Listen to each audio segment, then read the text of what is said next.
Welcome everybody to the April Sustainability Commission meeting. We'll be starting in just a few minutes.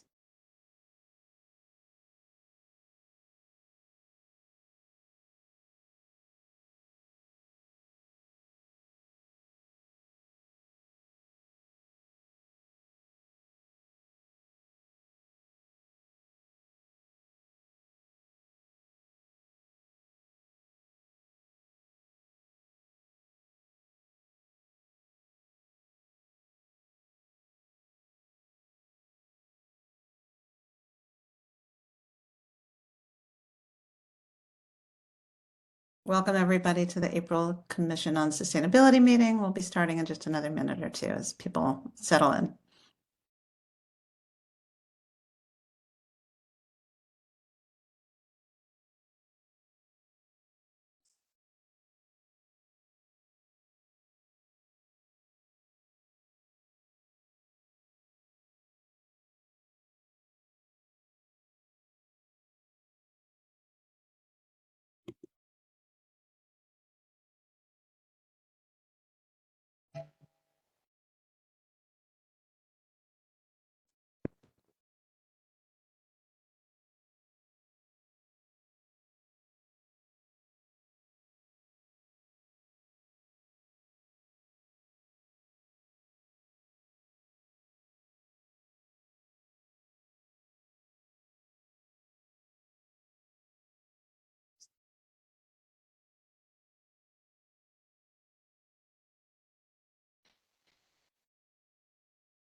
All right, everybody. Welcome to the April meeting of the Commission on Sustainability. Great to be here with you all.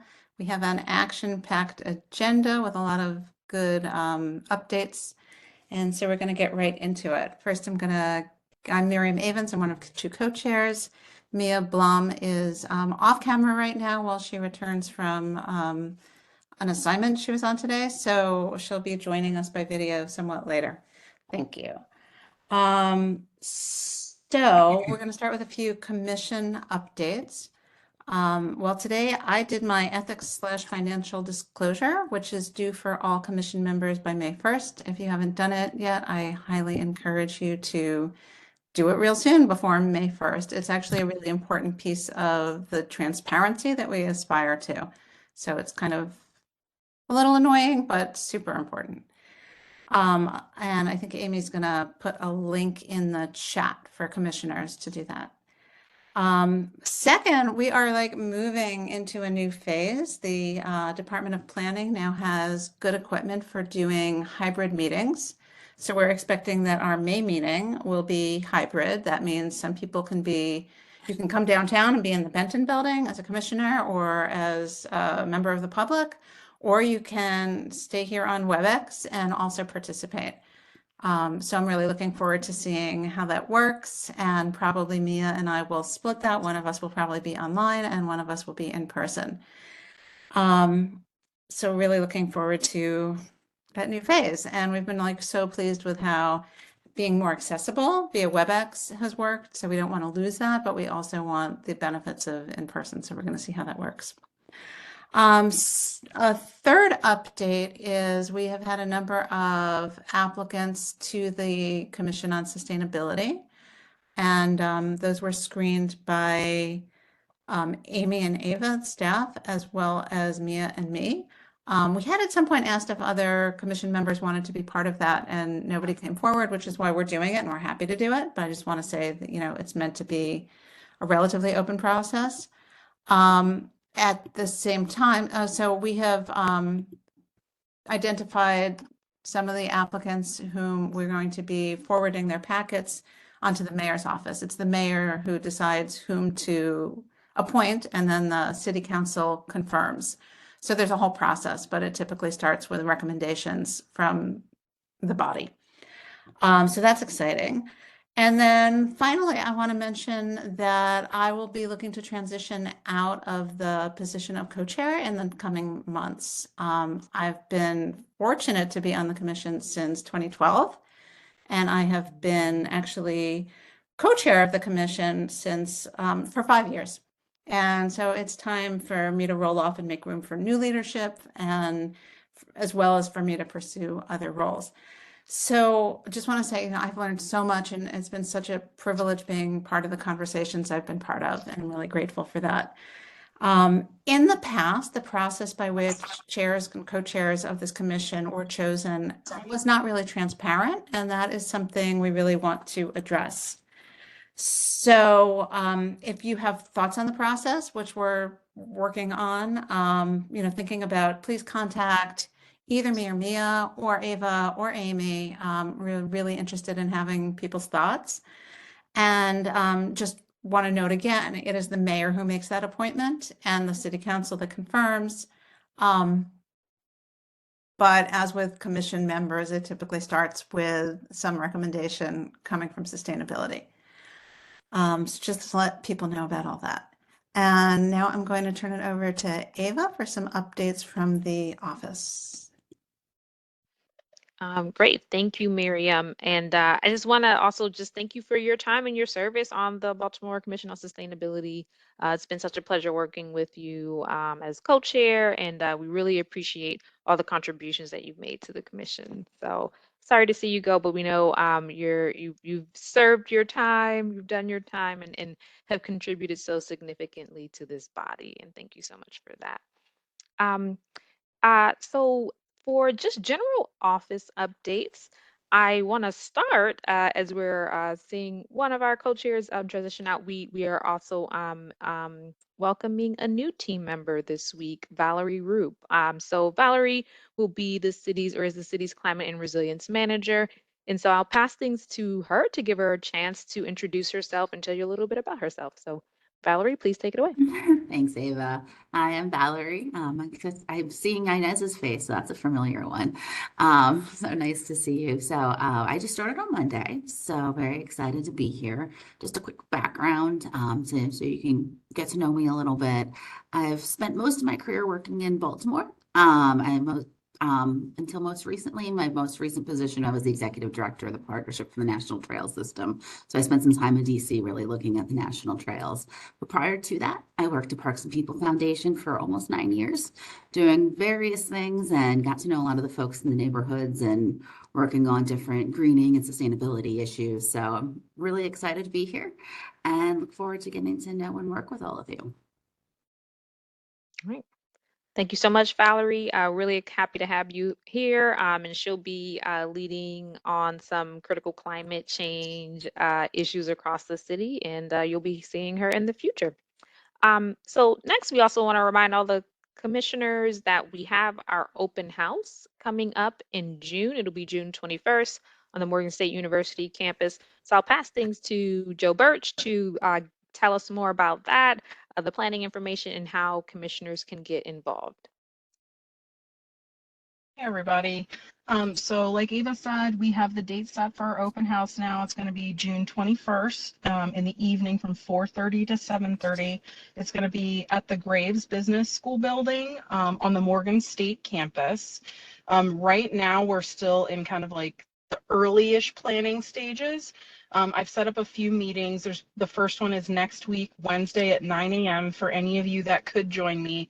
It's a planning committee sort of meeting where we can kind of divvy up some of the work and use each other as resources, and then break out, get some stuff done, come back together in 2 weeks and kind of talk about everything. I'd really love if some of the commissioners could help out with some of the tasks.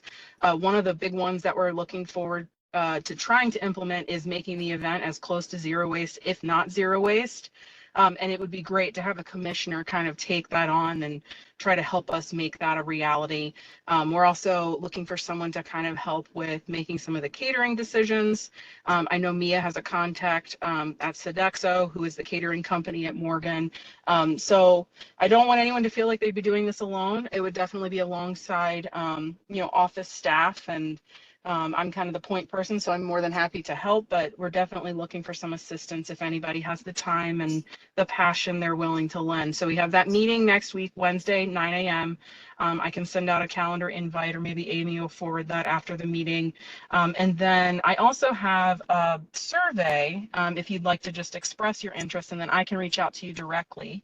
Maybe you don't have time, but you have ideas or something else you could lend or anything. You can fill out this survey link that I'll post in the chat. And then I can reach out to you and we can figure out a way to still keep you involved, even if you can't attend that meeting next week. So I think that's about it for right now. We're looking for confirmation from some of the partner agencies and organizations we've worked with in the past right now. If you can think of anybody else that might want to come and table at the event that we haven't necessarily hosted in the past, please feel free to pass on that information as well. I feel like my phone has been throwing me news articles like every other day, and I'm like, oh, I didn't even know this organization existed in Baltimore. And so I've already found like 3 other people to come and participate, just based on stuff like that. So we want to make this event huge and successful, and we could really, really use your help to make that happen. All right. Thank you, Joe. And if any Forms in the commissioners, oh, it sounds like sorry, someone was talking. Go ahead. Oh, sorry, that was me. I dropped the form in the chat for commissioners to fill out if they could.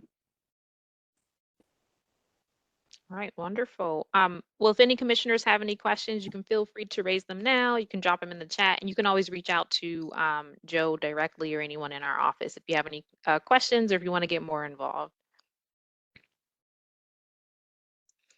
All right, so next update from the office, we are also in the process of recruiting for a coastal resources planner that we are hoping to, and we're hoping to fill that position as soon as possible.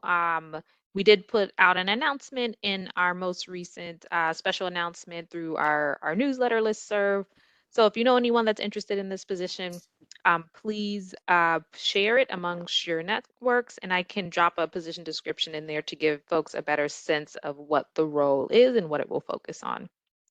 And on May 1st, we'll be releasing our annual sustainability report, and we'll send that out through a special announcement that we send out to our listserv as well. Amy, did you want to share anything else on that? Sorry, I was looking in to make sure all of our speakers are here. I missed what you said. No, just I was mentioning this annual sustainability report that will be released on May 1st. Did you want to share anything else about the report? No, not right now. Okay. We really appreciate everyone's contributions that you provided in February and March when we had those meetings focused on kind of like what are some of the gaps in information that we can include in the report. That was really really insightful and really informative for us. And we want to continue that practice as we move forward. And specifically to our commissioners, we really want to hold very true and close to that goal of the commission to oversee the implementation of the 2019 sustainability plan, or of the city's sustainability plan. So look out for the email, look out for the annual report. If you have questions when it comes out about any of the updates or data or metrics that we're covering in there, definitely feel free to reach out to us with those, and we'll cover some high level updates that'll be covered in the plan during a future meeting, more than likely. And last, just want to give everyone a reminder, we will be hosting our Climate Action Plan engagement event, one of those final such events for our Climate Action Plan this Saturday at the Vollmer Center at Silburn Arboretum from 10 a.m. to 2 p.m. Really excited about this event. I'll go ahead and share a link for registration in the chat. This is going to be a really exciting opportunity for residents across the city and stakeholders to comment on specific recommendations, draft set of recommendations that will go into our final climate action plan. And as a reminder, this plan will serve as a roadmap or and have specific pathways to how we as a city reach carbon neutrality or how we reduce the emission of greenhouse gases across the city. If you are interested, please register. You do have to be registered to attend. Participants will be compensated for their time. So if you are interested in attending and receiving compensation for your time, we just ask that you fill out a W-9. If you have any questions about that, you can email our office directly, and we will make sure we can help anyone, support anyone with any technical assistance that they may need to get their W-9 completed. We hope to see folks there on Saturday, and looking forward to a really exciting Earth Day across Baltimore City. That's all the updates I have for the office. Amy, anything else to cover? Nope, I think you covered it. All right, thanks everyone. So I'll send it back to you, Miriam or Mia. Thank you. So the next item is specifically for commissioners. It's a quick legislative update. And there is city legislation. So first of all, the state legislative session has ended, and we'll be doing some kind of a recap either by email or as a quick element in a meeting. But I'm not sure everybody's taken quite the deep breath necessary yet for us to do that. And we have a number of other things to get to today.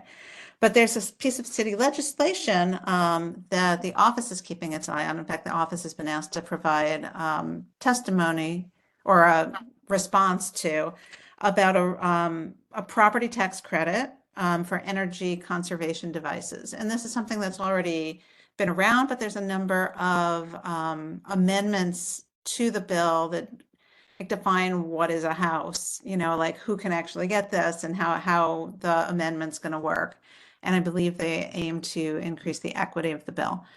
So obviously there's still some study needed in it. But and it also really meshes with goals in our energy chapter of the sustainability plan, which is, making it easier for people to conserve energy. In this case, by providing a financial incentive. So my question for commissioners is we could watch this bill, and if the hearing will be in timing such that we can get testimony together that we could vote on it next month, we could plan to do that. If there's interest from people. Amy's put a link to the bill in the chat. If there's no interest, then we don't need to do that, obviously. So I'm just curious to get a quick sense from any commissioners whether you would like us to track that and work to get some testimony together for that.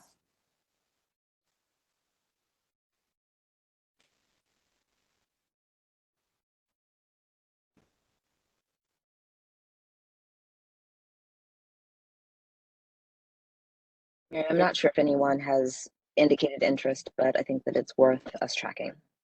Okay, that sounds great. Yes to tracking, says Ben. All right. I think you all know what the next step is going to be. But I'll take that up with Alexandra and we'll figure out how we will do this. Let me just make a note as we move on. All right, we have a number of presentations today. We're going to hear briefly about the City Nature Challenge and about the environmental science outreach in Baltimore that the Smithsonian Environmental Research Center is involved with. And then we're going to have a longer presentation on DPW's 10-year solid waste plan, which is getting pretty close to being finalized. So first, I'd like to welcome Scott Shadow. He is the conservation project manager at the National Aquarium and has a background in marine biodiversity and conservation. So really glad to hear from you. And if you could give us, about 10 minutes and then we'll have some Q&A. Thank you so much. My name is Scott. I'm the Conservation Project Manager. Scott, you're almost inaudible. Can you be louder in some way? I am sorry. You're getting louder. This is the Much first. better, thank you. Okay, yeah, this is the first time I've used this WebEx. So, well, anyway, my name is Scott Chateau. I'm the Conservation Project Manager at the National Aquarium. And as a part of that role, I am coordinating efforts for the Baltimore City Nature Challenge. So I'm going to take you through a quick presentation on that. If you could go to the next slide, please. So if you haven't heard of the City Nature Challenge, a lot of people haven't. It is a 4-day-long annual community science event that happens in cities around the world to find and document plants and wildlife in different urban areas. It started off back in 2016 as a pretty small event. It was a celebration of the first ever Community Science Day. And it was a competition then between San Francisco and Los Angeles because they have a nice little rivalry going. And since then, it has absolutely exploded and it's gotten very big. If you could go to the next slide, please. So back in 2016, these were kind of the numbers that it broke down into. So there were 2 cities that participated. About 1,000 people across both cities participated. Of those 1,000 people, all of them helped contribute to about 20,000 wildlife observations, which means they went outside and took pictures of 20,000 wild organisms. And of those 20,000 observations, there were about 2,500 different species that were identified. So that was the first one back in 2016. Like I said, since then it has exploded. If you could go to the next slide, please. So this was the city map from 2021, so not last year, but in 2021, about 400 cities around the world participated. So it's a big jump up from just Los Angeles and San Francisco. Next slide, please. And these are some pictures just around the world of different communities that participate. The City Nature Challenge is a really fun event to go outside, to be in your city, and to see and be aware of all of the nature around you. So a lot of times cities will form little groups and community groups will go out and participate. Sometimes people will just go out individually to participate, but it's happening all around the world and it is a very fun event. Next slide, please. So from 2002, these are the collective worldwide results. There were 1.7 million observations made, about 50,000 different species identified, and about 60,000 or 67,000 people around the world that participated. So the numbers have jumped up quite a bit from 2016. And as you can see at the bottom there were about 447 cities that participated around the world. So it is a very popular event. The Baltimore metro area has participated in the City Nature Challenge since 2018. And the National Aquarium kind of took up the mantle of coordinating it regionally. Go to the next slide, please. So these are our results from last year. About 700 people participated. We made almost 8,000 wildlife observations and identified about 1,300 different species. And these numbers are amazing, but we always want to improve. So we're trying to get more people out. We're trying to get more people out taking photos and helping us identify different species. Go ahead to the next slide. This is the breakdown from last year. So the Baltimore metro area, as I'm sure you're aware, is quite a bit larger than just Baltimore City and Baltimore County. It includes Anne Arundel County, Howard County, Harford County, Queen Anne's County, and Carroll County. And so you can see the number of observations, the number of species, and even the number of people that participated, which is the identifiers column there. And you can see Baltimore County and Baltimore City really stepped up and helped a lot. But some of those outlying counties, we're trying to get more involved, and we're trying to get everyone out there to up the number of people participating and up the number of observations that we can make. Go to the next slide, please. So why is the City Nature Challenge important? Well, there's a number of reasons. Firstly, it helps connect people to nature. People a lot of times aren't aware of the amazing things that they can find in their backyard. And this encourages people to go outside, look around, take photos, and just live in around the nature of their city. Number 2, it helps us collect urban biodiversity data. And that data can be really helpful to researchers, to scientists, and to managers of places like Baltimore. If we can learn more about the animals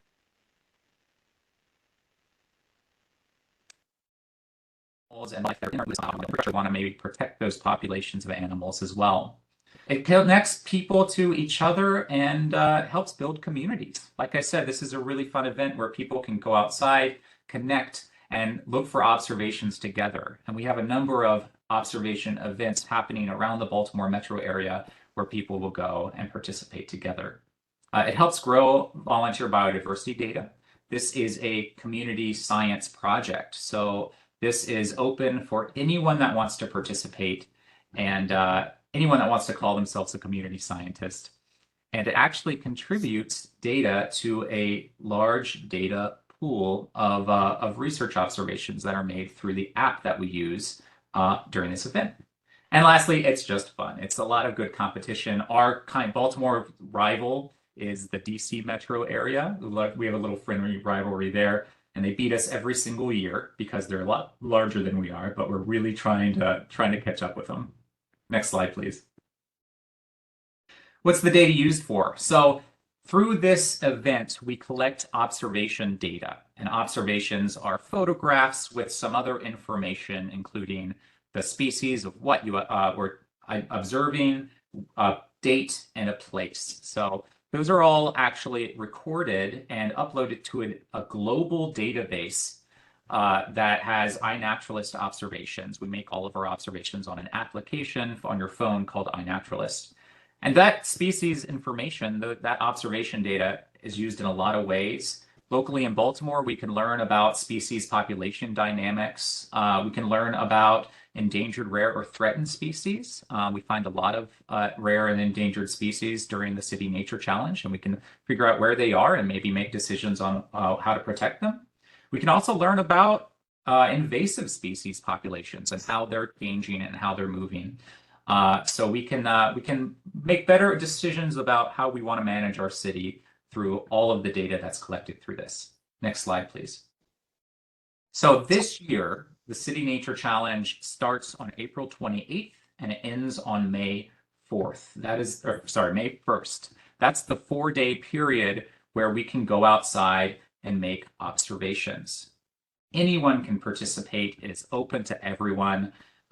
And after that 4-day period, there's a period of time where we try to identify all of the observations that were made. So last year we had 8,000 observations. And after those were made, we had to go through and identify every single thing that was observed. And that takes a long time. And then after that, the results are announced. If you live in the Baltimore metropolitan area, or if you travel to the Baltimore metropolitan area, you are welcome to actually participate in the Baltimore metro area CNC. And as you can see, it's highlighted in blue, all those counties there. And then down that link at the bottom is a link to a little bit more information about what's happening this year for the City Nature Challenge. Next slide, please. Anyone can participate, like I said, and it is very, very easy to do. All you have to do is go outside between April 28th and May 1st and make an observation. You can make one observation, you can make thousands of observations. It's entirely up to you, but it is also very casual. You don't need to be in a group of people. You don't need to go to an event. You can do it on your own. If you do want to go to an observation event, there are lots happening around the Baltimore metro area, and you can go to that link that was on the slide, and I'll put it in the chat right now. It's aqua.org/Baltimore-CNC. You can go to that link, and there's a map of all of the observation events happening around the Baltimore metro area, and you're free to join those. We're also partnering with different organizations. If you represent an organization that would like to partner with us to promote the CNC, or maybe you want to host an event yourself, let me know. You can contact me, email me, and I'll set you up, and we'll get you on our website, and we'll get your event listed. And lastly, we need help identifying. So we need help observing and identifying. Those are the big things. Next slide, please. You can skip this slide for now. Go to the next one. Those are some important links if you are interested in learning more. This just covers a brief snippet of what the City Nature Challenge is and how to participate. If you would like more information on that aqua.org/Baltimore CNC website, there is a training video that I've recently done that explains everything about the CNC and explains specifically how to use the iNaturalist app to participate. We recently signed on our 50th partner organization to work with us on the event this year, but we're always looking for more. So if you are interested or if you just want to participate, I really encourage you to do so. It's very easy and it really is not a big commitment at all. We're just trying to get people out in their city, learning about the nature around them and having fun. And that's the whole point. But I'm going to stop there and I'll open it up if anyone has any specific questions. And I'll put my email in the chat if anyone wants to contact me directly. Thank you so much, Scott. This is really great. And I love the pictures. That's a big enticement to get out there and be a naturalist. Does anyone have any questions at all about the City Nature Challenge, about how to participate or anything else?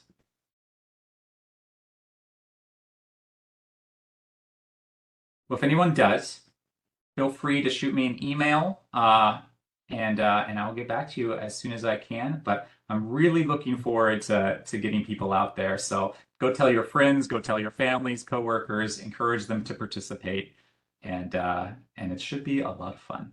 Scott, I do have a question for you. I'm wondering if you have an example of how the data, any concrete example of how the data is being used by researchers.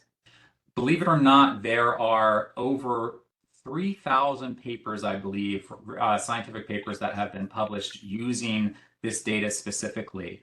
The data goes into a global data pool that collects all iNaturalist research grade observations. And it's over like 65 million observations. I think the paper that I saw most recently was specifically tracking bat populations in urban areas and learning about kind of just how those dynamics have changed throughout the years.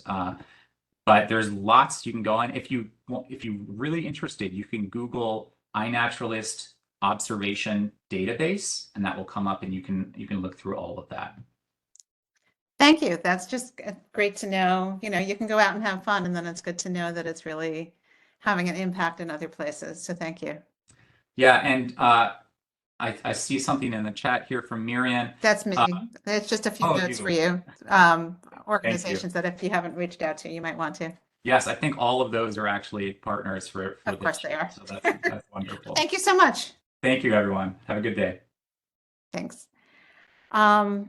So our next speaker is more environmental science outreach, and we'll be hearing from Allison Kaywood, who's the Director of Public Engagement at the Smithsonian Environmental Research Center, a connection that was suggested to us by our Commissioner Donzel. And Allison joined CERC in 2014 to develop and coordinate its citizen science program. So she works with a wide variety of people of different backgrounds to make that happen. So Allison, take it away. I'm really curious to learn what you have to tell us today. Thank you. Yeah, so thank you all so much for having me. I've been working with Donzel for a little while now, and he didn't know about us before we started working together and thought that it would be good to share with the rest of you. So I'm glad to be here and talk to you a little bit about what we're working on. So next slide, please. So just as kind of a starting point, where I am and what I do. So I am at the Smithsonian Environmental Research Center, which is in Edgewater, Maryland. So we're about 45 minutes south of Baltimore. We are part of the Smithsonian, but not in the way that most people think about the Natural History Museum or the American History Museum or something like that, the big kind of behemoth museums on the mall. That's not what we do.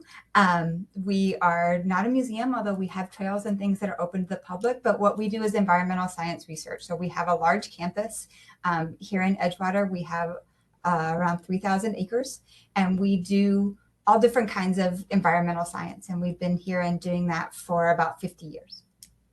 Next slide, please. Oh, I said some many of the things that I just said. So we are on the Road River. So we're just off of the main part of Chesapeake Bay.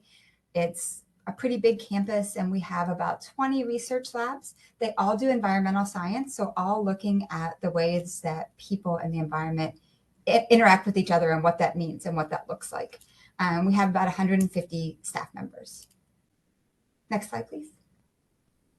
So just as far as some of the work that we do and focus on, we have historically and still do a lot of work kind of looking at the land-sea interface. So looking at estuaries, essentially, right? Like, how does the inputs coming from the land impact the water? How is the health of the water impacting the communities that live on these estuaries? So we do a lot of that kind of work and a lot of monitoring of things like fisheries, oyster restorations, and that kind of like topics like that that are in the bay and in the estuary itself. Next slide, please. We do work related to climate change and sea level rise, particularly looking at wetlands and living shorelines and green shoreline spaces, and how you can design those in ways that are effective, and how some of those natural systems are being impacted and how we think that they are likely to be impacted by climate change as that goes forward. So we do that in a variety of places. We have a big wetland site here on our campus where we've been running manipulative experiments. That's what's in this picture with all of the like hose looking things. Those are all chambers where we have changed the gas concentration, the carbon dioxide and the nitrogen concentration that the plants get, to look at how that impacts the plants, how that impacts the soil, how that impacts how the microbes that are in the soil. And we've expanded this out. This experiment's been running for over 35 years. We've expanded it out through time, and we're now doing things looking at the impacts of actually like heat, like temperature changes in the air and the soil, and how that impacts the wetlands. We're doing some experiments looking at flooding in coastal forest and how increased frequency of flooding is likely to impact wetland health. Next slide, please. We do a lot of work related to the health and diversity of forests. So we have a lot of forest plots here and in other places that we work in and have been tracking for a long time to look at how those are changing through time, how the health of the soil and the insects and all of the forest communities are changing through time. We have a really large manipulative experiment here where we were doing a forest restoration project, and because we are environmental scientists, instead of just planting a bunch of trees, we planted it in an experiment. So we planted over 20,000 trees, but we did them in an experimental design, some of them that are in monoculture plots. So everything planted in the plot is the same species, and some planted in polyculture plots where they're different mixtures of species, and are looking at how those changes in who you're planted next to, what does that mean for that ecosystem? What does that mean for how the trees grow? What does that mean for the plants in the understory? What does that mean for soil health and nutrient runoff? What does that mean for the insects and the herbivores that are in those systems? Next slide, please. We do a lot of work with invasive species, some with invasive plants, but a lot with invasive species in the estuary, in the water. So we do work in ports all over the world, including Baltimore, focused on invasive species that are transported by cargo ships, and have staff who are diving underneath the cargo ships to look at things that are growing attached to those hulls, and also taking samples of the water that ships use. It's called ballast water. They use as part of how cargo ships balance themselves when they're moving across oceans. And when you scoop up all that water, you also scoop up all the things that live in that water and have the potential to transport them across oceans. So we do a lot of work related to how these species, how people are moving some of these species from one coastal ecosystem to another, and what that means for the health of those ecosystems. Next slide, please. And then we look at things like species interaction. So we look at how different species, especially in the bay, but some in terrestrial systems too, interact with each other. So we look at things like parasites of fish and of oysters and disease agents, and how the interplay between those impacts the health of those systems. We do the same thing with kind of herbivores and plants and microbes and plants. Next slide, please.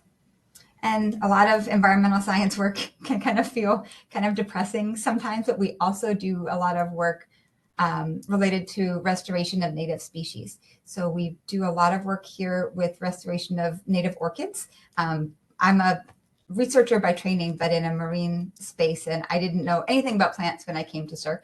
But turns out there's about 200 species of orchids that are native to the US and Canada, and more than half of those are threatened or endangered.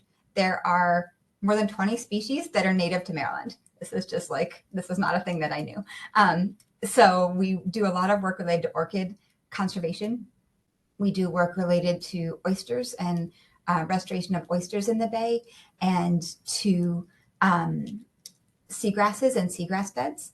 The picture that's up here, these are fish that are called river herring that used to be really abundant. Their life history is similar to salmon, where they live their adult lives out in the ocean and they come back up into streams to spawn and reproduce. So when there were things like Bloaty Dam that blocked all of the streams that had been the fish habitat for a long time, that the populations of these fish just dropped out. So we've been working with the Maryland Department of Natural Resources and some other partners on monitoring these fish, understanding where they go, understanding what habitat they're using, and tracking how that's changing as some of these dam removal projects are going into place. Next slide, please. Yeah, so kind of where I'm coming to talk to you about and where we talked to Donzel.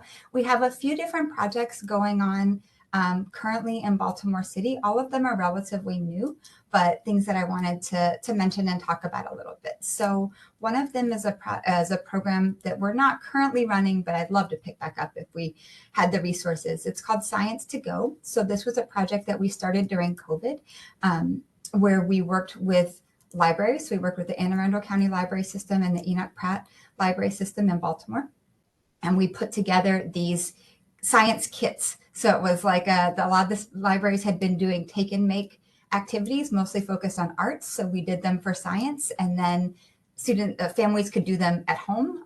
They all had everything you needed to do it. It was also like household items. The cost of them was under $5 for a kit for all the activities that we did. And had a follow along where we did the activity and talked to some of the scientists. And so did that in collaboration with the library systems, which was really fun. Next slide, please.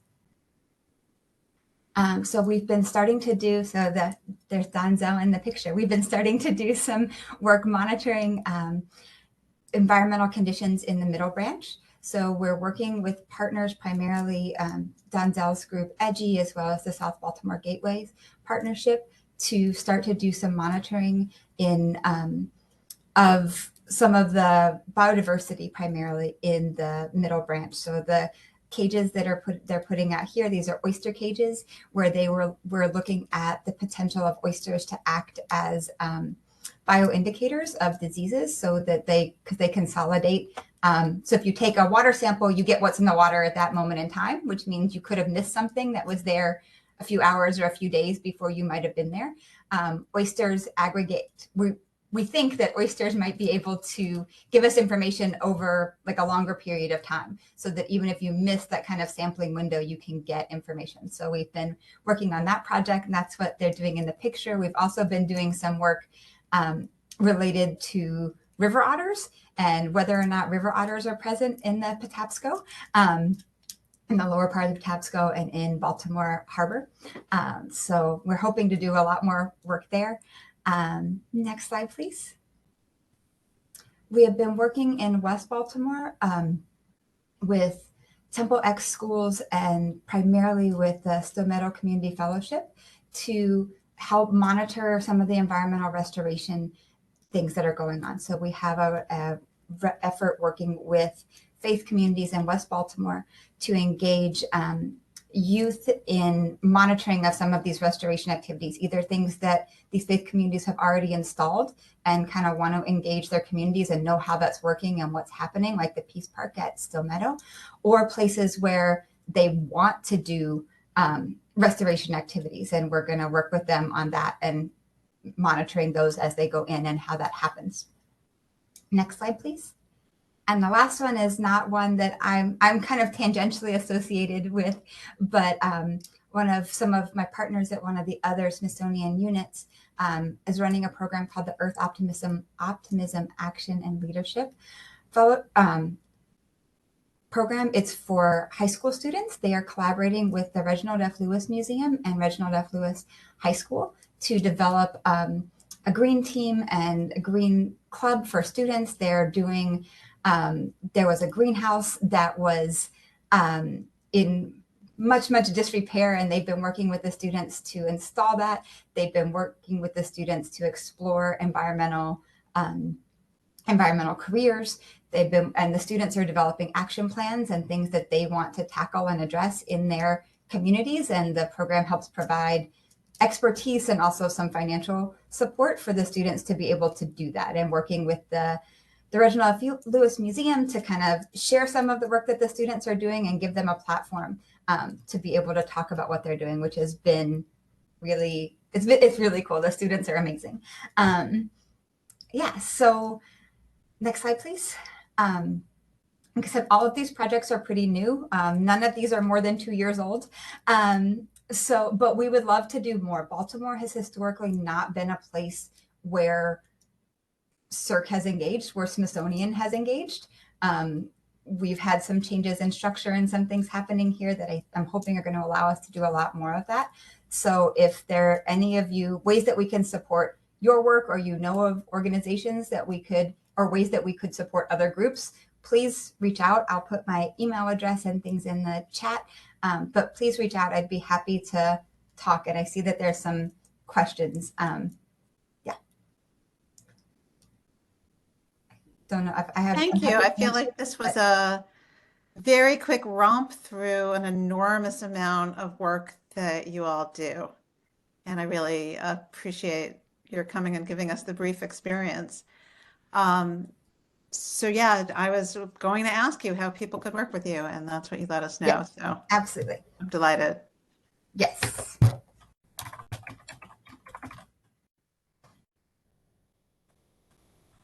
Are there any questions for Allison? Yeah, I see a couple in the chat.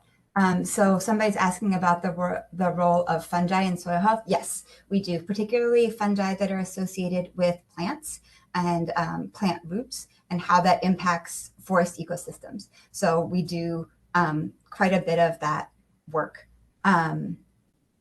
So as far as biodiversity goals, we don't tend to set policy in any kind of way, but we'd be happy to, if there are groups that are interested in what kind of data you would need to set those goals and how you would need to go about some of that, we'd be happy to kind of talk about any of that. We do not do any regenerative agriculture work at the moment. We have in the past done some work related to primarily to soybeans and the growth of soybeans and the ways that interacts with soil health, but we are not currently doing any of that work.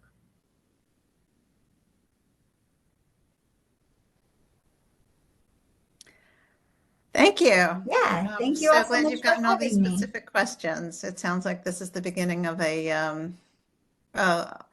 deeper, fuller relationship with more of Baltimore. Yes, yes. So please reach out if anybody has questions or anything you'd like to, potential projects or anything you'd like to chat about. So Great. thank you you all so so much much. for coming. Thank you. Great. So it's great to find out about new resources. We are going to move on and hear about the 10-year solid waste plan that DPW has been preparing. We're going to hear from both, I believe we're going to hear from both Megan Ressler, the program analyst, and Sophia Hossein, the zero waste manager. Megan has been working for DPW in the Office of Waste Diversion, and Sophia is newly here as our zero waste manager and has a lot of experience also in zero waste through other work that she has done. So we're delighted to hear what you can tell us today. We're hoping to have about 20 minutes of presentation and then 20 minutes for questions and conversation. So thank you. Thank you for having us. So you can go to the next slide. So the update of this plan has been a major team effort. The Office of Waste Diversion is leading the revision of the plan, but we're also employing help from the divisions, multiple divisions in the Bureau of Solid Waste, the Bureau of Water and Wastewater, the Office of Sustainability, the Departments of Health, Housing, Planning, and more. We're also working with collaborators from GeoSyntech, the Northeast Maryland Waste Disposal Authority, and Gavin, who are helping us track and incorporate input from stakeholders across the city as we update this plan. You can go to the next slide. Can I just interrupt you one quick question with one quick question, Megan? Yeah. Is this like a regulatorily required plan? Yes, this is regulatory. It's required by the Maryland Department of the Environment. Yeah.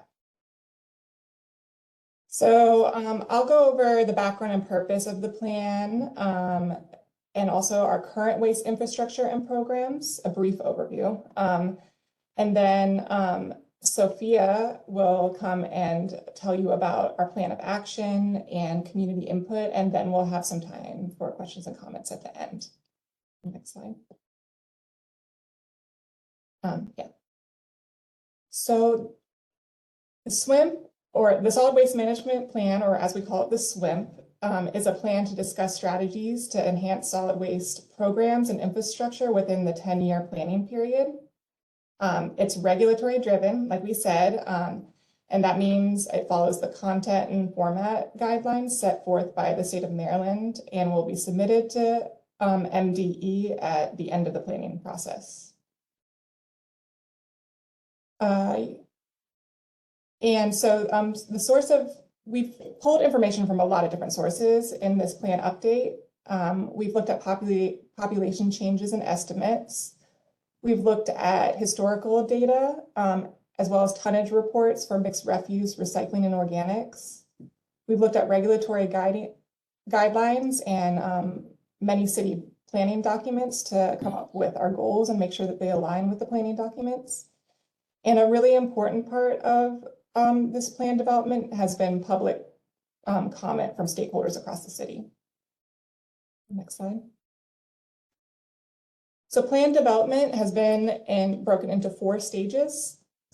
Each stage has been accompanied by at least one public meeting. We're currently in the 100% or final draft phase.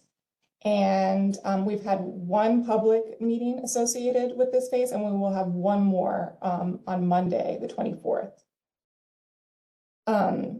So in these meetings, city residents and stakeholders have the opportunity to provide testimony on the plan.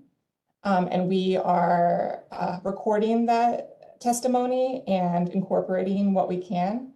Stakeholders also have the opportunity to provide written comment on multiple platforms, including email, a dynamic working platform called Conveo, and they can also send a letter through USPS if they're not comfortable with those methods. And to date, we have received over 500 comments. We've also employed multiple forms of outreach to get the word out about how stakeholders can get involved. We've released multiple press releases. We've released information in all water bill inserts across the city. We've released information on social media platforms, newsletters, school robocalls, and we've also reached out to a lot of organizations across the city so that they can share out information to their networks, such as Casa de Maryland, MEMA, the Office of Sustainability, Southeast CDC, and more. Another thing I'd like to note is that we're working on increasing our language access with plan engagement. So throughout this process, we've translated most of our materials into Baltimore's 5 core languages.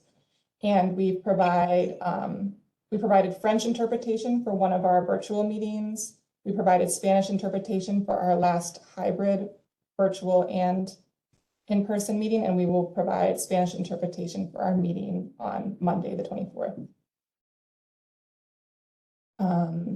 So key events. To date, we've hosted 4 out of 5 of our public meetings. And then our last meeting will be on April 24th. And then in May of 2023, we will submit the plan to the Department of Environment. The state should give a response to that plan in August of 2023.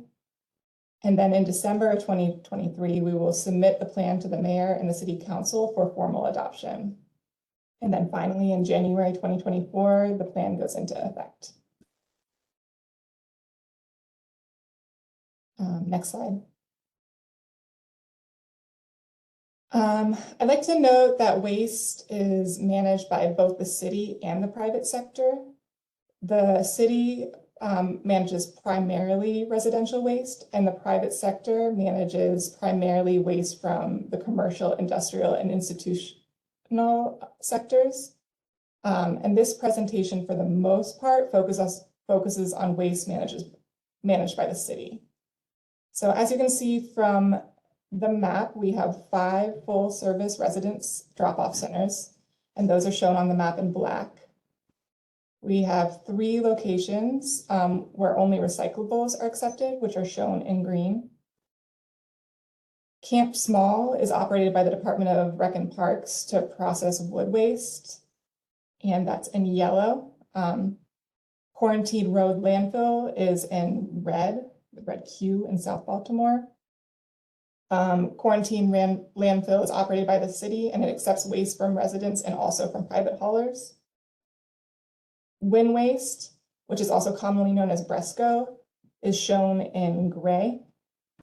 And wind waste, or Bresco, is a private waste to energy facility, and it accepts waste from residential and the commercial sector. And finally, we send our single stream recyclables to a materials recovery facility, which is the M that's outside of the city, that's located in Elk Ridge, Maryland. Go to the next slide.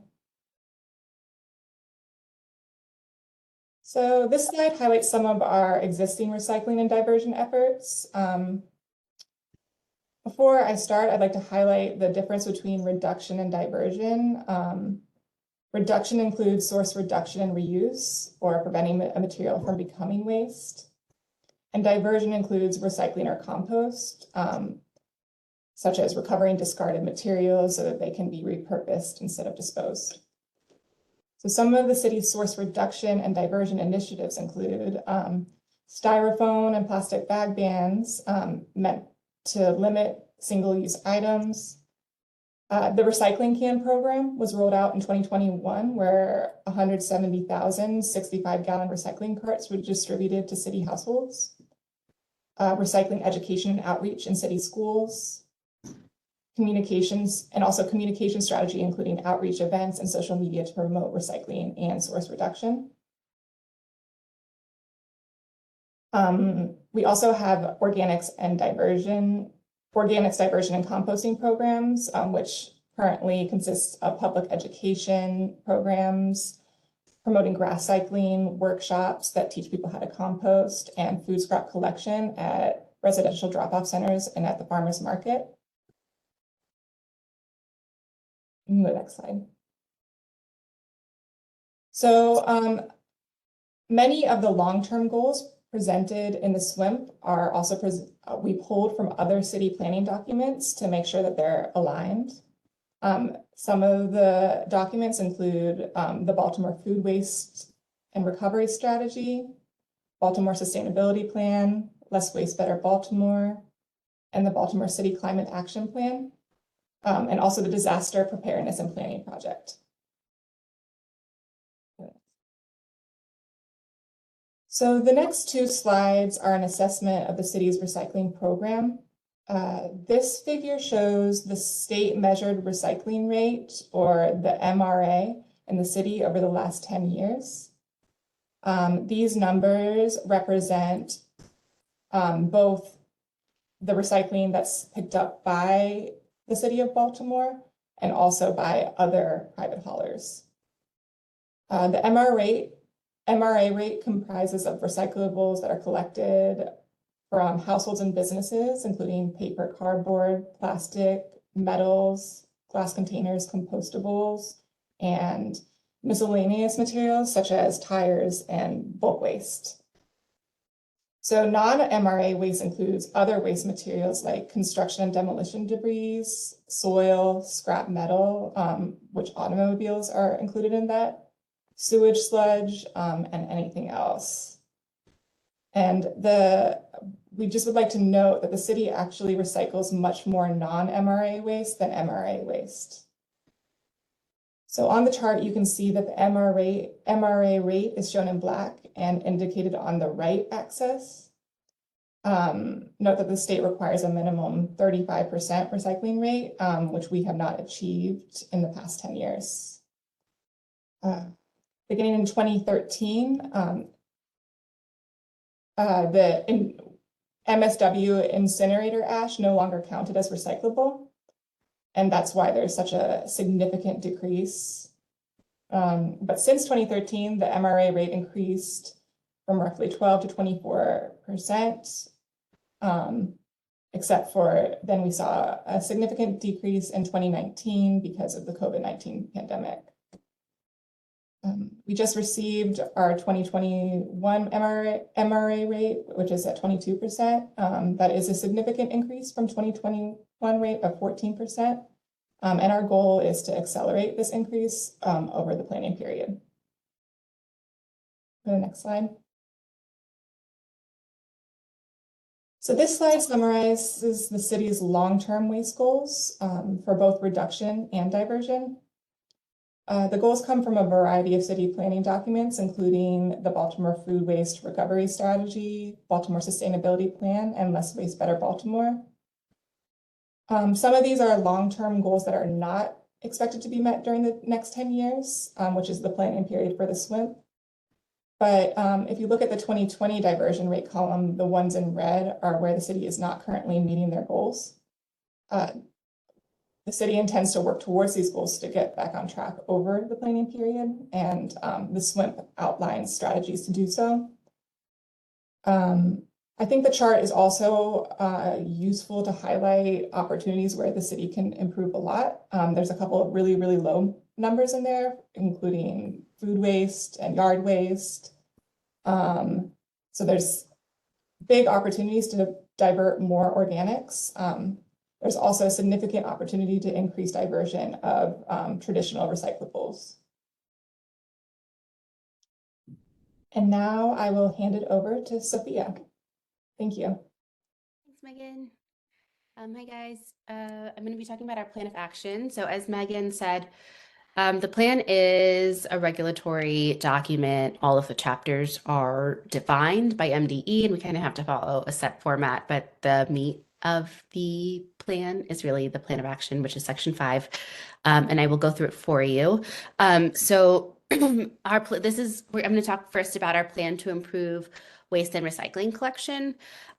With recycling, we're going to primarily be targeting education and outreach to help people know about the services that are provided by DPW, know how to recycle correctly, really reduce contamination, and maximize reuse and reduce consumption.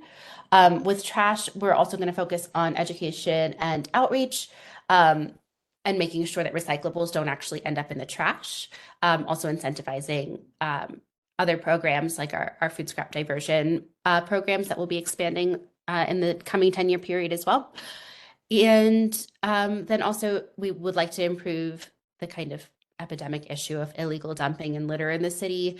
And that's really also going to focus on engaging community members around changing their habits and supporting communities who maybe don't have access to public trash bins or trash services like they should, to be able to support them by focusing on education and outreach in those areas and also just providing more services to them as well. On the next slide, I'll talk about a little bit more in depth on our plan to improve recycling. And in the plan, you'll see that each section is sort of broken down into legislative actions, administrative actions, and programmatic actions. And that helps us kind of delegate who will hold the responsibility for kind of taking on some of this work. So in terms of legislative actions, we would like to pursue a ban on recyclable materials from disposal. So that would mean banning materials that we know can be recycled locally from either incineration or landfilling, and that will prolong the life of our landfill and also, really strengthen our recyclables market. We also would like to support and strengthen legislation that requires mandatory recycling and reporting from the commercial sector, and improve our enforcement mechanisms for legislation that already exists and for some of the recycling mandates that we have in place. In terms of administrative actions, I talked a little bit about the education and outreach, but the one that I think will deserve a lot of attention is incentivizing the growth of local recycling markets. And so that means making sure that materials that we are recycling can be reused locally. An example of a real life application of that would be, for example, making sure that a local paper making plant has the capacity to process recycled paper material, so has the capacity to process paper pulp, and that could be something that the city supports with to incentivize the growth of the local recycled paper market. Another administrative task that will really determine how things shake out kind of over the next 10 years is assessing the ways that we fund solid waste and establishing specific funding mechanisms for waste diversion so that we can expand and improve upon the programs that we've already begun. And then in terms of programmatic actions, improving public access to recycling in public spaces, returning to a weekly recycling collection by optimizing our collection routes and improving our CDL hiring practices, and also incentivizing businesses to adopt sustainable practices by providing a green business certification program. In terms of the organics diversion improvements, we primarily pulled a lot of the strategies that have been described in depth in the Baltimore Food Waste and Recovery Strategy. As I mentioned earlier, education and outreach is going to be a big focus, but also supporting the bill that went into place this year, HB 264, which requires large-scale food waste generators to divert their organic material if they create a certain threshold and there is a facility within 30 miles that can accept those organic materials. The state will be responsible for enforcing the legislation, but the city can support the state by providing information or identifying large-scale food waste producers, and also providing services like food waste audits or incentives for people to really get a better sense and track the data on how much they're creating. We would also like to support and expand the offerings around community and backyard composting, and try a pilot curbside collection program for organics to see how that might play out as we expand to the whole city. Also, just again, doubling down on the education outreach about how to reduce organic food waste production, in your shopping habits or in your kitchen and home, talking to restaurants and businesses about how to right-size their food orders, really creating sector-specific educational materials to get at the source of reduction. And then also encouraging in-city composting. So HB 264 could be a lot more easily enforced if we had a facility locally within the 30-mile radius. The city is exploring, how we can make that happen here. One of the challenges is going to be space. The closest large scale facilities in PG County, and they have acres. They have a 900,000 ton per year capacity or something. So we have, and in the city, I think we would have a 24,000 ton capacity, which is about a quarter of what we would need. So we would need about 4 facilities of that size. So, but you can see that it's a little bit, the logistics of processing organics in the city is tricky, but it's something we're working on, and we're excited. I'm excited about it. Also, just offering more workshops and training opportunities for communities to get involved in organics recycling and for them to be more leaders in the movement, and supporting job job training programs and workforce development by offering and subsidizing the cost of compost operator certifications.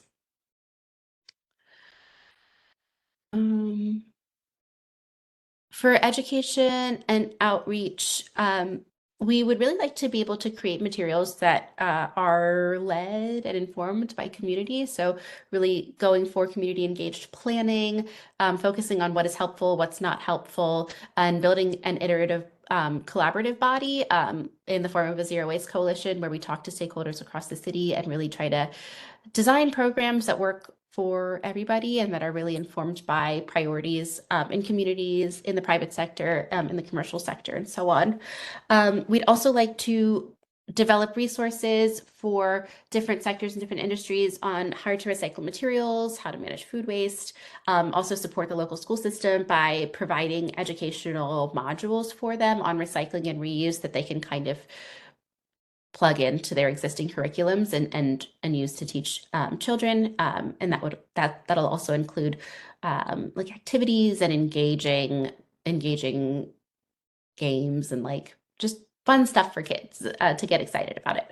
And then also we would like to explore community-based social marketing to create like a positive social pressure around recycling and to really enforce that recycling and diverting food waste and engaging in kind of other zero waste practices is something that benefits whole communities. You know, it's not an individual, it's not just for an individual purpose.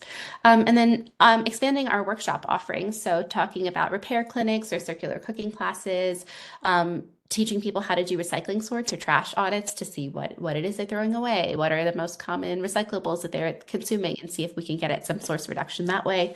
Composting workshops and creative reuse classes, so on, so forth.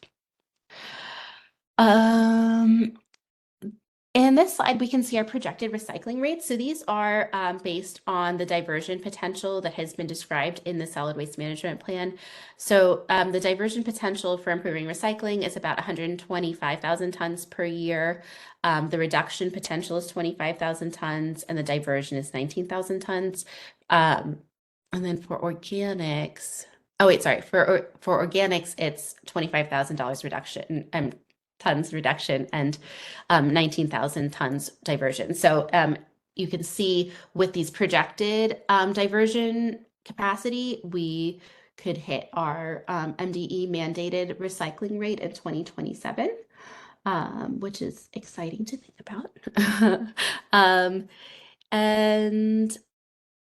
So I will also just point out that there is, you'll notice a decrease in the MRA rate from 2021 to 2022, and that is that there was a removal in our resource recovery facility credit, which applied to all years prior to 2021.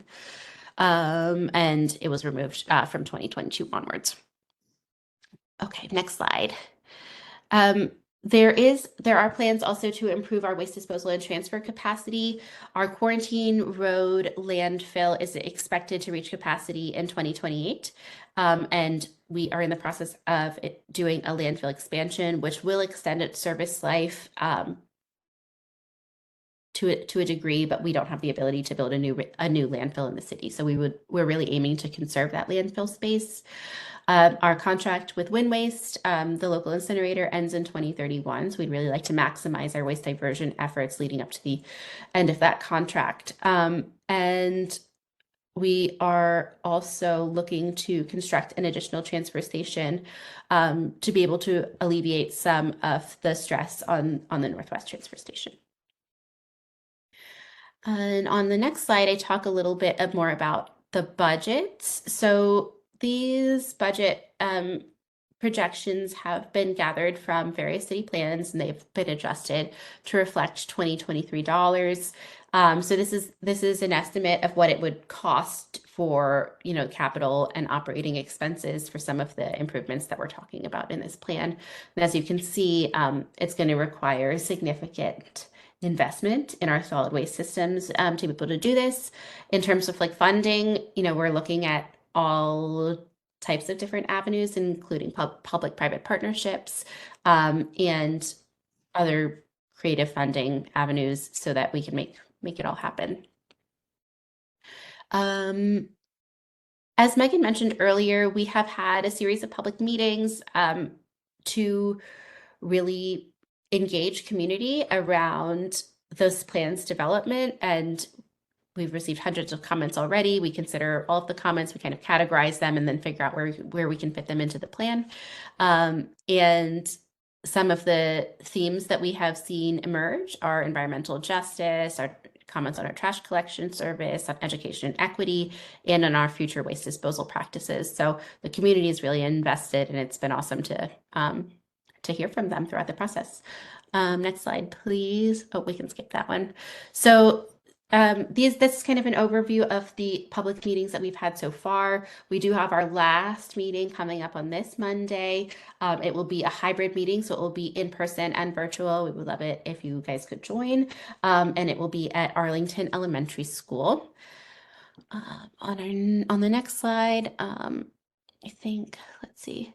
Oh yeah, here's just a little bit more detail. So there were 3 virtual meetings, 2 in-person meetings, and you can register on our website. Registration is open, and the 24th, which is the day of the meeting, will be our last day that we are accepting comments.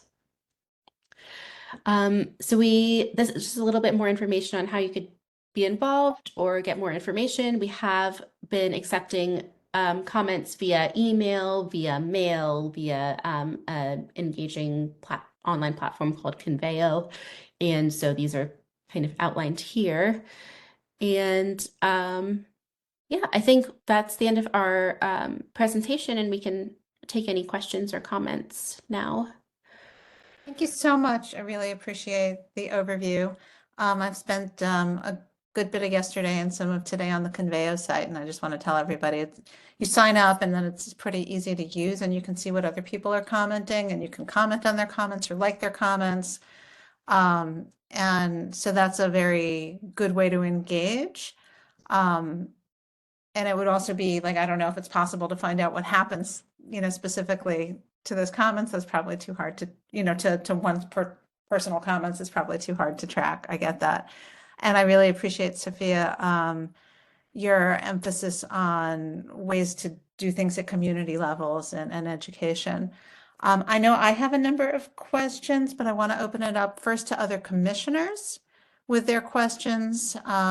So we'll go through the commissioners, and then we'll see if there's further questions from other folks attending the meeting. So if you are a commissioner and you have a question, please feel free to speak right up right now.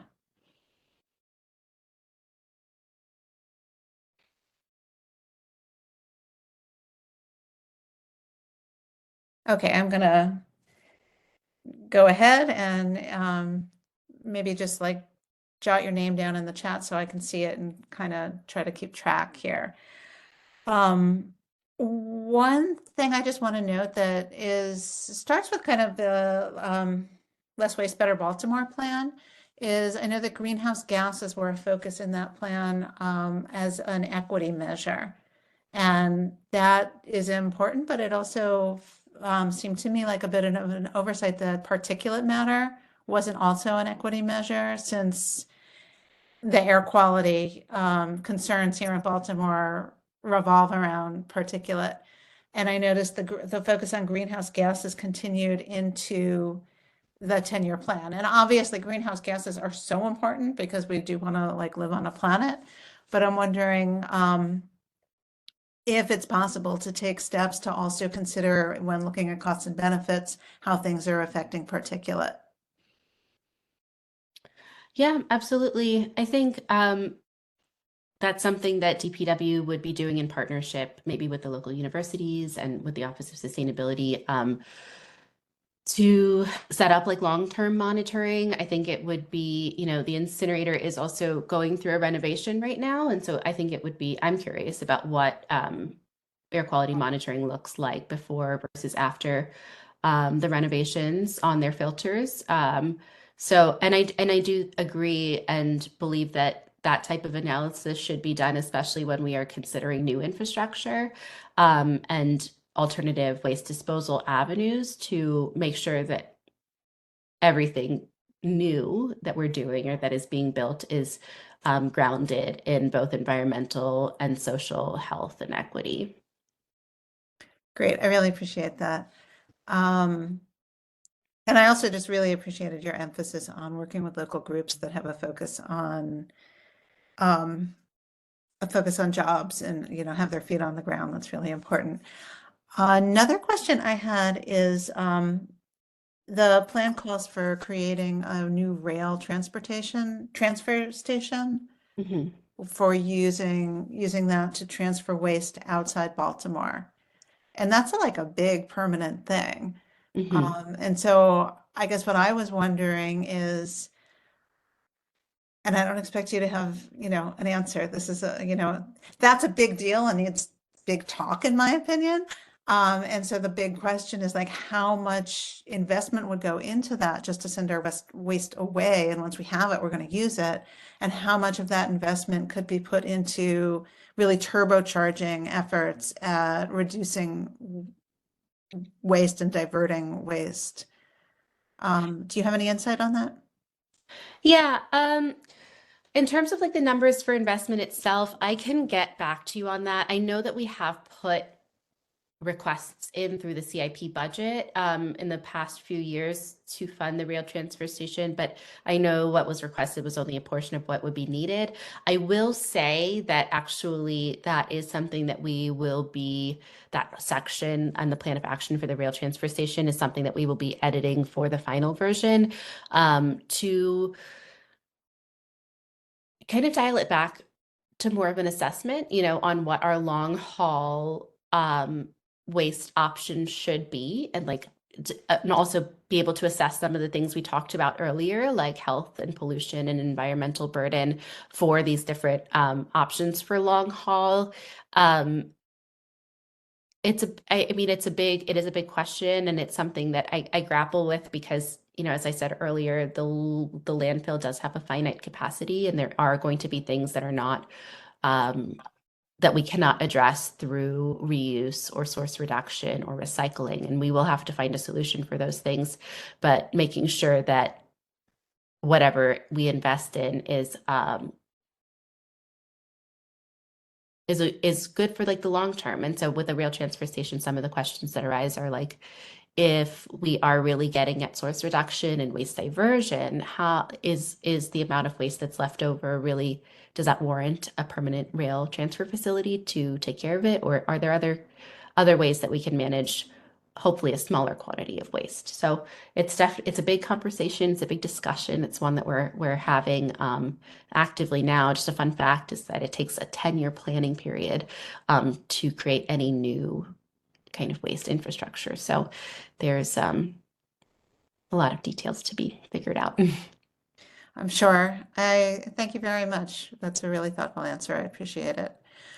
Miriam, Yes. before you go on to your next question, I just kind of want to reiterate what Sophia said, that this is the time right now to comment on a 10-year planning period for any waste infrastructure.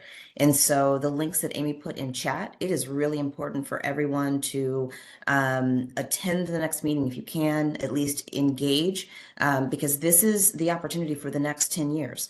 And we'll set the trajectory for how Baltimore accomplishes our goals. And so I just wanted to, we have lots of people on the line that aren't typically here, commissioners who might be otherwise engaged right now because lots of cameras are off, but I just wanted to kind of underscore that before you get to your next question. Mia, So thank Sophia, you. thank you. Absolutely. That's great. And actually, that's it for my questions. I want to throw it open again to commissioners. And after that, I will ask other folks who have questions to please raise your hand if using, it's a little symbol at the bottom of your screen. It's a little hand that looks like this. If you can like click on that, that will help me keep track of things. Thank you. Are there other commissioners with questions for Sophia or Megan?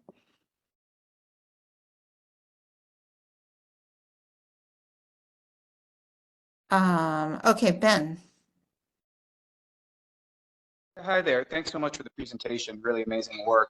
I put this on the chat. I'm just wondering, to what extent is Baltimore City able to work with other jurisdictions in Maryland? Are we Are there lessons learned? Are there any maybe leaders, if not at county level, even at the small town level or something?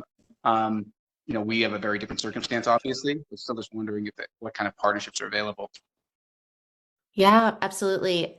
Regional planning is a big part of the thought process and planning process around maybe like resource recovery facilities, or, we want to have regional conversations when it comes to this rail transfer station as well, and see what other counties are kind of investing in as long-term, long haul options with, I mean, the city is obviously limited in terms of the amount of space that we can allot to big infrastructure. And there's a lot of challenges to building them in the city. So, it would be great to be able to build these things in partnership with the surrounding counties. And we're definitely engaging in those conversations and talking about what that could look like. There's a lot of similar sentiment in surrounding counties as well to be improving waste diversion infrastructure and maximizing reuse and source reduction. So we're definitely trying to hop on that momentum and put our heads together to make the best, most resilient ecosystem outside of the city, because we play a small part in like the landscape of Maryland. Thank you. I had missed the questions in the chat, so I'm going to go ahead with them. Steph Compton wants to know how local organizations can support the city with doing education and outreach and help with doing green business audits and engaging with the business community. And I'll have a follow-up question to that as well. Sure. So we're in the process of kind of revamping our education and outreach, at least for the Office of Waste Diversion, what that looks like for us, and creating materials that are specialized across different sectors. I think a lot of the conversations on how people can be involved, how organizations can be involved, what those educational resources will look like, what's most helpful, those are going to be taking place in like the Zero Waste Coalition setting, so that we can build resources that are helpful for people, and people can help spread the resources that already exist within the city. So I am hoping to schedule a first Zero Waste Coalition meeting this summer. So maybe we could have that discussion in more depth there. And then with the green business audits and engaging with the business community, that's also at least for the Office of Waste Diversion, it's a new type of outreach that we're doing. I mean, we do the MRA reports and things like that and reach out to businesses to get their statistics on recycling for the year. But providing the support, particularly in light of HB 264, is something new that we're working on. And I think right now, the things that help are connecting us with businesses who are already doing it well. We're trying to speak in the language of small business owners and the commercial sector institutions, and really talk about how frame waste diversion activities in terms of cost savings to make it really incentivizing to participate in these programs. So yeah, I mean, I welcome more conversations about them, but again, I'm hoping that the Zero Waste Coalition can gather these stakeholders and we can have focused conversations on materials and outreach strategies that would work best for specific sectors. Thank you. One question I have, I guess I'm wondering if the Zero Waste Coalition would be the place. I know there are at least some actors in the city that might be interested in doing large scale composting.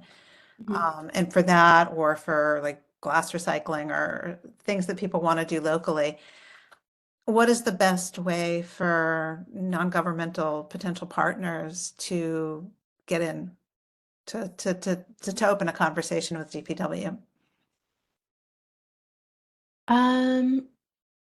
That's a good question. I mean, I think it could start with reaching out to the Office of Waste Diversion, and we can kind of direct inquiries to the right divisions, because solid waste operates with like 6 or 7 different divisions. So there's various people who are in charge of parts of the operation. But I think developing and strengthening the mechanism of like public-private partnerships is something that DPW is really interested in doing. And so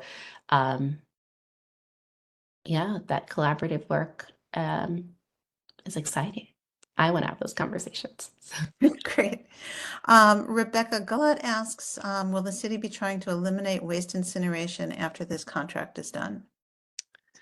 I think the strategy the city is taking right now is really to maximize waste diversion and really to figure out what infrastructure is needed and build the infrastructure needed to be able to divert some of the heavy hitting materials that constitute large portions of our waste streams. So, for example, organics and also construction and demolition debris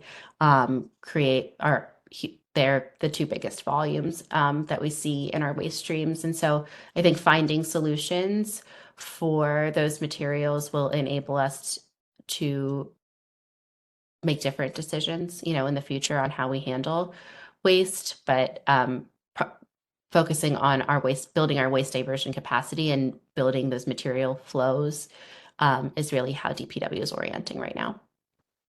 Thank you. That's helpful. And I would just like to point out to everyone that even if Baltimore sent no materials to the incinerator, it would take various kinds of action to actually shut down the incinerator. It's not entirely dependent on Baltimore's contract. So it could be regulation by Baltimore City of what is acceptable, which has been tried and knocked down by a court, probably, not necessarily correctly. It could be state legislation that removes waste to energy as recycling, which it currently is. I don't think I'm using quite the right language. But I guess what I'm trying to say is it could take a really concerted push to create a situation in which it's impossible to incinerate trash in Baltimore City, no matter what DPW does, though DPW's actions are certainly very important. So are there additional questions? I actually have an additional question. Just because, this plan looks absolutely great. Sophia's position is new. She jumped right in, had lots of hard work to do. For how much of this plan as of today would be already funded? And how much, in order for the plan to come to fruition, would everyone need to kind of galvanize around an economic support strategy to ensure that we see the plan as intended at the end? Yeah, that's a great question. So, in Section 5, and sorry, this is not directly answering your question, but in Section 5, there are summary tables at the end of each plan of action that kind of describe what additional investment would be needed in order to fund the recommended improvements to the program. DPW is currently funded by the general fund. The very first action you'll see in Section 5 is assessing funding mechanisms for solid waste and figuring out how we can make the money to implement these changes because the general fund is finite. And some of those creative, funding opportunities could be enterprise fund models, which is kind of like, it's what you see with the water bill. It's not our top priority to kind of engage with enterprise funds, but it is one option. There's also bonds. There's like environmental, there's sustainability, but there's bonds that you could take out that are specifically for environmentally sound initiatives. So looking at that kind of funding, really strengthening our ability to do public-private partnerships and figuring out what data needs to be collected in order to incentivize that kind of public-private partnership or in order to incentivize business development. So that funding question, I don't have a solid answer for you. Definitely not all of the improvements in the plan are funded currently, and it is a priority for us to figure out and to reassess the way that we are funding solid waste to make sure that we have the capacity and the resources to be able to do our part, but then also incentivize the private sector to partner, and do it collaboratively. Fantastic. Thanks for that answer. I appreciate it. Yeah, thank you so much. All right, I think Jared has his hand raised. Jared. I was listening in. I actually just got back to my computer, but I came in toward the tail end of the presentation, and I was just curious, Are there any initiatives or subsidies or support around kind of like waste oil to fuel production or biodiesel? And you might have mentioned that. I had to call in and then I just got to my computer, but I was just curious about that with all the restaurants and So I'm not quite sure about the biodiesel. I know that there are people who are offering oil recycling services to restaurants and that it's a no-cost program, which is really awesome. You get cut a check, I think, once a year for, it's not a lot, it's not a big check, but you get cut a check for the amount of oil that you have recycled. In terms of how that oil is specifically being recycled by service providers in Baltimore, I'm not sure. Some of it may be going to oil to fuel type initiatives, but I would have to look into it and get back to you. is there a I guess is there a process or a mandate for people who aren't taking those oils from the waste stream to dispose of them in a responsible way? There is not a mandate.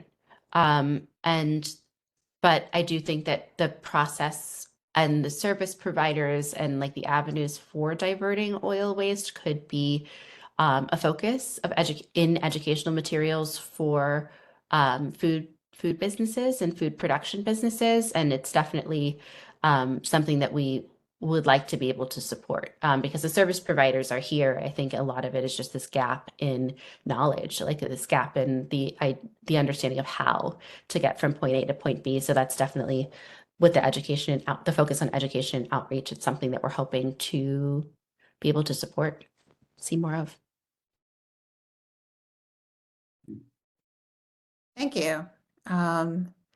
All right, you have answered a lot of questions, given us a lot of info, and I really appreciate the spirit that you are bringing to this regulatory task and to the work before DPW. So thank you so much. We have reached the public comment portion of our program. Before we go into that, I just want to say, go back to some commission announcements really quickly. Mia asked me to note I was talking about my transition from being a co-chair and that we will need a new co-chair. And that we had identified that a new co-chair should have experience on the commission to have some idea of what it is that we do. So Mia had asked me to provide that. I also want to remind commissioners to please file your ethics/financial disclosures, which are due May 1st and are actually a really important piece of our transparency. And that our next meeting in May we're planning to make it hybrid, downtown at the Benton Building, right here in your own place of home or work via WebEx. And probably Mia and I will split being one in person, one roomie and one Zoomie in effect. And that we have some nominations that were received for new commissioners and we screened them and expect to be forwarding some names to the mayor's office quite soon. So just to recap those announcements. So this is our point for public comment. If there's something you would like to say, please raise your hand because that's how I can notice it, or put your name in the chat, which is another great way I can notice it. And also welcoming commissioners to give any observations or thoughts you have.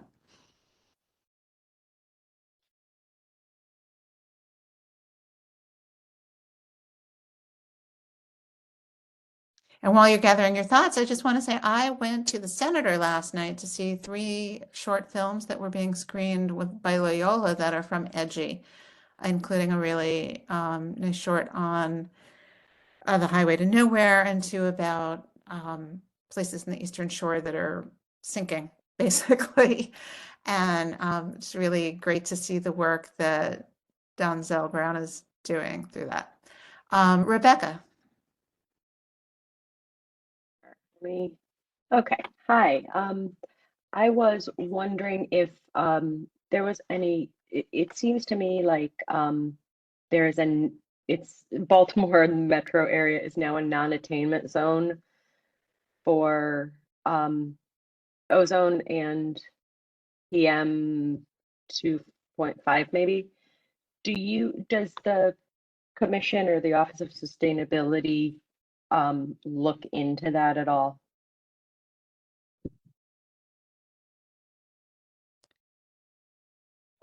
Eva, is that something you can speak to? Yeah, Rebecca, I'm not sure I understand your question. What, are you asking us about monitoring as it relates to air quality and ozone particularly? Sure. Yeah. Yeah, I am. And this was, this is the federal designation from EPA. But it has changed, I think, recently, and I just wanted to see if anyone had any clarity on that. I don't have a great answer for you right now. It's something that we can definitely look into. We may have to reach out to the Maryland Department of the Environment to get a better understanding of how, in Okay. combination with their current air monitoring network, in combination with EPA's, like what that looks like. But I can follow up with you on that. Okay. Yeah, it probably is a better question for them. I just didn't know if that was something that y'all talk about or work on in general on a daily basis. So Not I thought not I'd catch directly, you. but Okay. yeah, happy to answer your question and make sure you can get the clarity you're seeking. Okay, thank you. If does anyone else have a question? Because I have one other little one. Go ahead, Rebecca. We're noticing, I work in Mount Vernon, and we're noticing that restaurants are for takeout, they're automatically charging you for the bag and giving it to you, like before you get the plastic bag, before you can even say, wait, I don't want that. So it looks like that's a little loophole. And I didn't know if there's a way to, are we looking to combat that at all? I can answer that question, or maybe contextualize what a solution could be. So for this particular issue, I mean, each business, they have their own business practices. So on our end, we can definitely do our due diligence in engaging and educating restaurants and food retailers across the city. But we can't necessarily require that they have a certain business practice. If there's some, I haven't heard this particular issue raised many times, but if this is an issue that continues to be raised as a concern, then definitely we want to do our due diligence to make sure that retailers are conscious of ways to engage with their patrons in a way that definitely complies with the implementation of the plastic bag ban, but also is conscious and sensitive to these issues as well. We just have to beat them to the punch and say, no, I don't want that. Yes, and I mean, we're still definitely. probably paying the nickel, but one of the things we're talking about in the office is, you have to get charged like 25 cents before you even think about any type of inconvenience, I think. So it's tough. Hold It's the a tough one. pickles, hold the relish, hold the bag. Yeah, hold the bag, exactly. All All right, right, thank well, you. we'll keep working. Thanks. Thank you. Are there other questions or comments at this time? I actually have a quick comment. Going all the way back to the very beginning of the meeting where there was a call from Joe for helping out with the meeting in June. And there was a desire to meet on a Wednesday. I don't know which Wednesday it was, at 9 o'clock. But there was the intention is to have this be a zero waste event. Do you have any resources that you might be able to put in chat so that people who are might need some thought starters about what a zero waste event looks like in order to be able to help comply with that request? Because I don't know if there are any how-tos if people don't regularly, if they're not in that lifestyle at this moment. Yeah, and I don't know. Oh, go ahead. Amy. I was gonna say, I actually have a webinar that I found that's on this Friday. I know it's kind of short notice and it's in the middle of the day. I registered for it, even though I don't know that I'll be able to attend, but basically it's like Earth Day for event people and so I'm assuming that might have information about how to do sustainable events and consider waste and other resources with how events are done. So I can share the link to that. And hopefully that might be a resource if anybody's interested. Yeah, we can definitely, well, if anyone is interested in attending the event that we'll be hosting this weekend, for Earth Day, that will also be an event we attempt to make zero waste at the Vollmer Center, so you can see it in action. For any commissioners that are interested, we'd love to have you there and contribute to that process. And yes, essentially, we will be appointing a zero waste czar during the event to help us monitor and ensure that waste is being managed properly, and a lot of it is related to planning, ensuring that we're ordering or right sizing our catering or food order, asking people to bring their own food containers and water bottles so that we are not using single-use items as much as possible. So I'm sure there are resources out there that we can definitely share, but in preparation for the event, we'll make sure we communicate exactly what it is that we need by zero waste for the particular event, as well as communicating with vendors to avoid any post-consumer waste that could potentially be generated. That's great. It feels really good to be at a zero waste event where you don't have that like little bit of guilt every time you pick something up. So I really appreciate this effort. Great. Calling one more time if there's any comments, questions, thoughts, and then we'll adjourn.